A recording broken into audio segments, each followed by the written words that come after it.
বগুড়ার সোনাতলা উপজেলায় বাঙালি নদীতে গোছলে নেমে পানির স্রোতে ভেসে নিখোঁজ হওয়া ১৬ বছর বয়সী স্কুল ছাত্র শ্রী তীর্থ সাহার লাশ উদ্ধার করা হয়েছে। নিখোঁজ হওয়ার প্রায় ১৬ ঘণ্টা পর ৬ জুন শনিবার সকালে তার মরদেহ উদ্ধার করা হয়। আহত তীর্থ সাহা সোনাতলা নতুন বন্দর এলাকার শ্রী দীপক সাহার ছেলে। স্থানীয় সূত্রে জানা যায়, শুক্রবার বিকেলে তীর্থ সাহা তার মা তৃষা সাহা, বোন মেঘা সাহা, চাচি লক্ষ্মী কর্মকার, চাচাতো ভাই বিশাল সাহা ও চাচাতো বোন ভূমি সাহা সহ পরিবারের কয়েকজন সদস্যের সঙ্গে উপজেলার মধুপুর ইউনিয়নের আরিয়াঘাট এলাকায় বাঙালি নদীতে গোসল করতে যান। এক পর্যায়ে নদীর তীব্র স্রোতে তিনি ভেসে গিয়ে নিখোঁজ হন।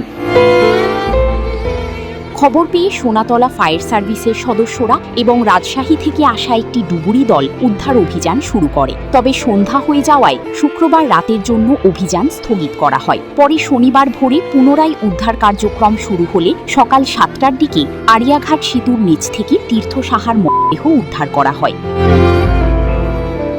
সোনাতলা থানার উপপরিদর্শক মোহাম্মদ মোবারক হোসেন জানান, পুলিশ ঘটনাস্থলে গিয়ে সুরতহাল প্রতিবেদন প্রস্তুত করেছে।